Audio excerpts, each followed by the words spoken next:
You won't believe what happened the moment I came back to my ranch after being away for a while. I thought it was going to be a peaceful return, just me, my land, and the quiet life I built over the years. But instead, I was met with something totally unexpected. An HOA Karen calling the cops on me. Yeah, you heard that right. She actually called the police just because I showed up on my own property. It was wild and confusing, and honestly, I couldn't wrap my head around why someone would do that. What made this even crazier was that I didn't realize how deep the whole HOA situation went. You see, I run multiple HOAs across the United States. That's right, while I was being targeted by this one local HOA member. I actually oversee dozens of them, managing communities from coast to coast. So when Karen showed up trying to make a big deal out of nothing, she had no idea who she was messing with. But at the moment, all I knew was that I was facing a problem I never expected. Right on my own ranch, the tension was real, and I could feel things escalating fast. The cops were on their way. Karen was acting like she owned the place, and I was just trying to keep my cool and figure out what was really going on. How did a simple visit to my own property turn into a standoff with my own HOA? What was she hoping to accomplish by involving the police? And most importantly, what would happen next? Stay tuned, because this story is far from over, and what happened after will shock you. Trust me, you don't want to miss the next part. The whole situation started to make a little more sense once I took a step back and thought about the HOA dynamics at play. For years, I've been involved in managing these homeowner associations, dealing with the rules, regulations, and, yes, the occasional difficult resident. But I never imagined that something like this would happen to me personally, especially from someone who didn't even realize who I was. Karen, the woman who called the cops, was one of those classic HOA types, very strict about rules, very quick to judge, and totally convinced she was protecting the neighborhood.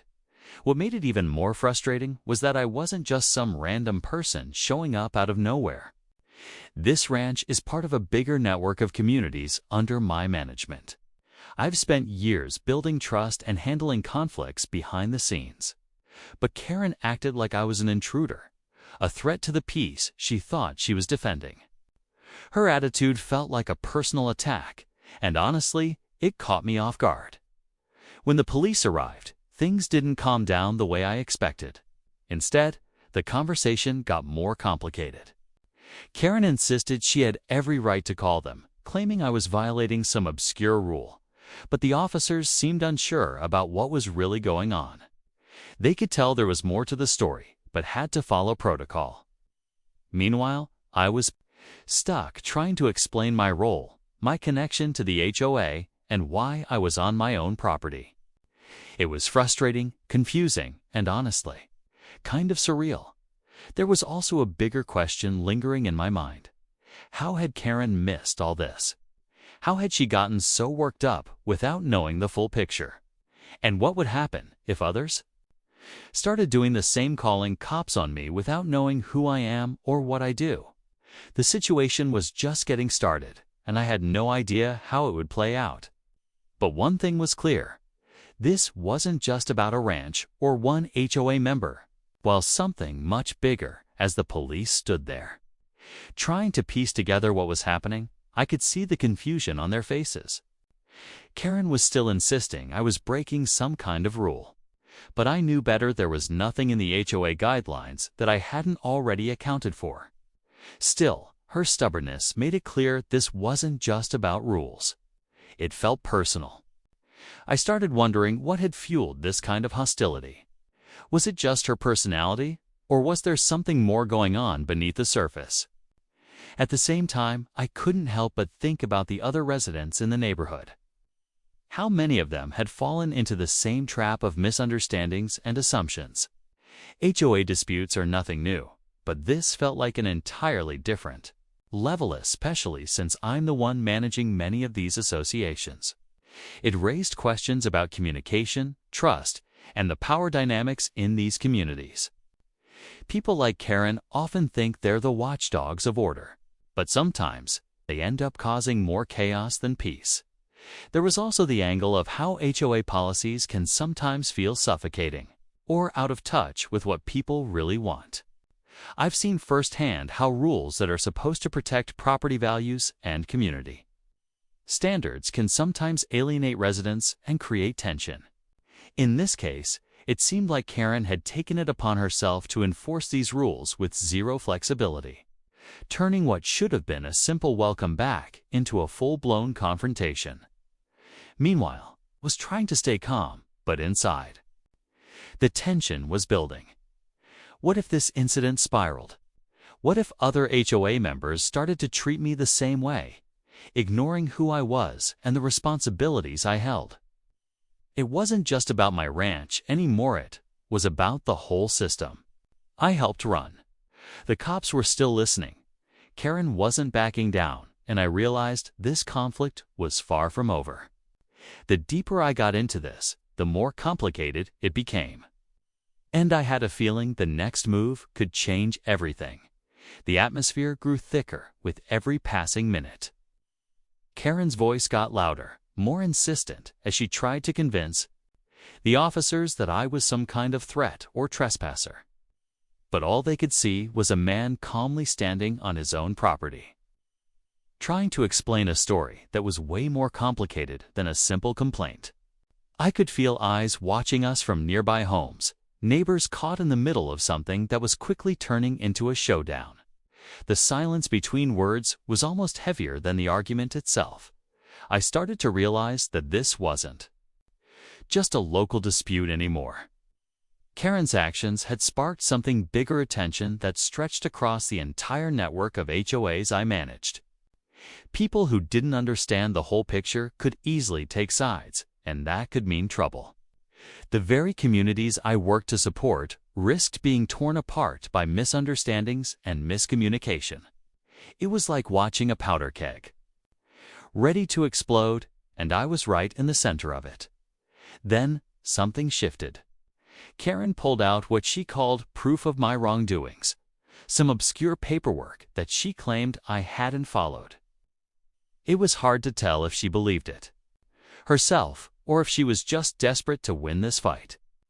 The officers glanced at the papers, their expressions unreadable. I knew this was the moment where everything could go off the rails. If they sided with her without digging deeper, it could mean serious consequences, not just for me, but for every HOA I oversee. The tension was unbearable. Every second felt stretched, like the calm before a storm. I caught my breath and prepared to speak again, knowing the next words could change everything. Would the officers see the truth? Would Karen's stubbornness cost more than just this argument? The story was reaching its boiling point, and I was bracing for the moment that would decide what happened next.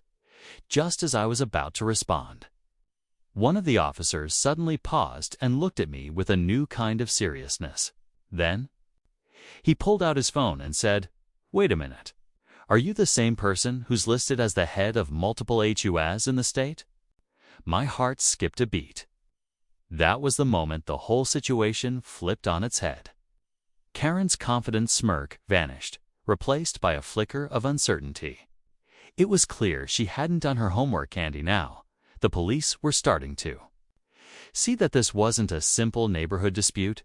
But before I could explain, the officer continued, "There's been some complaints from other neighborhoods about unusual activity related to HOA management, things like overstepping boundaries, miscommunications, and even allegations of people feeling targeted.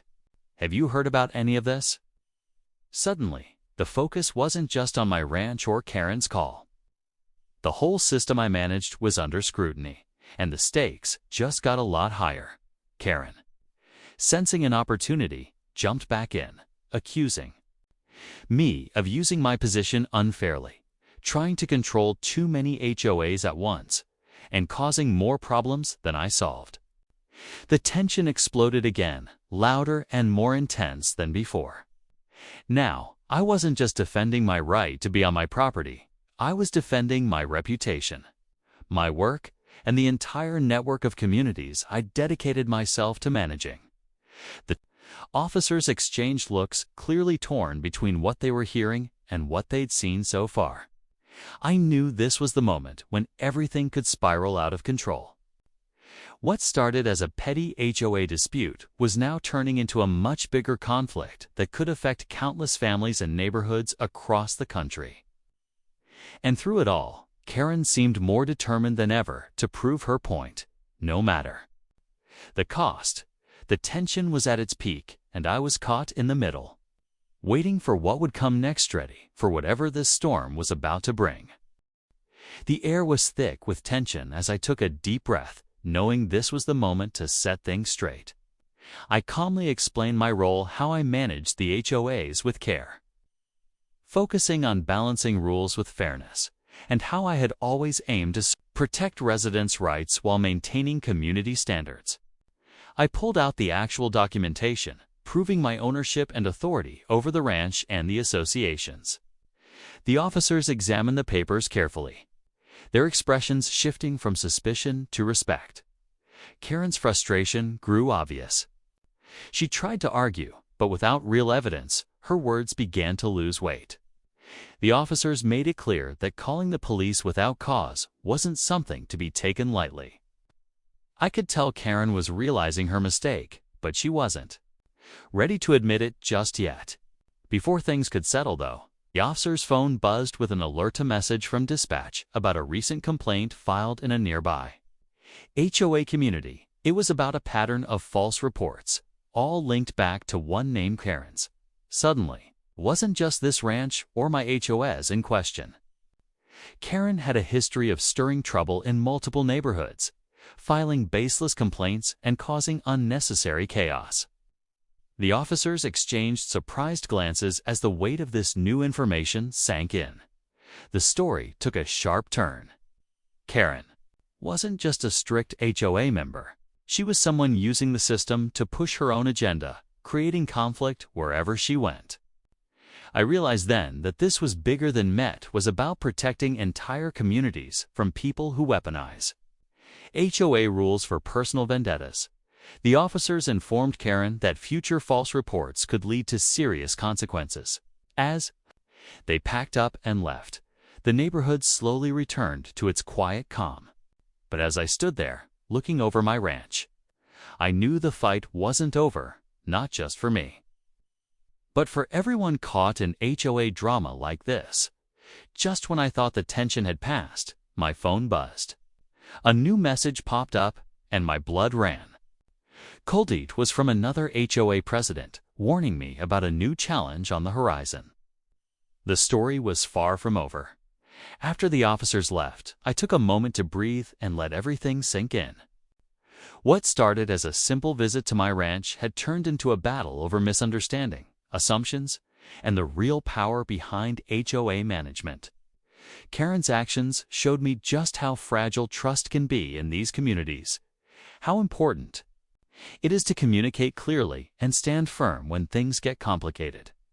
I spent the next few days reaching out to neighbors, explaining my role and opening conversations about how HOAs should work, not as strict enforcers, but as partners helping communities thrive. It was clear that many people felt stuck between following rules and having their voices heard. That's the real challenge in managing HOAs across the country. Balancing respect for regulations with empathy for the people living under them. Looking back, the incident was a wake-up call. It reminded me that even when you're in charge, you can't take trust for granted. And sometimes, the people who seem most determined to protect a neighborhood might actually be the ones causing the biggest problems. Karen's story isn't unique. It's a reflection of the bigger issues at play in many communities today. For anyone watching this, whether you're part of an HOA or just curious about what goes on behind the scenes, here's the takeaway. Communication and understanding matter more than strict rules or power plays. If we want neighborhoods to be safe and welcoming, we all have to listen and work together.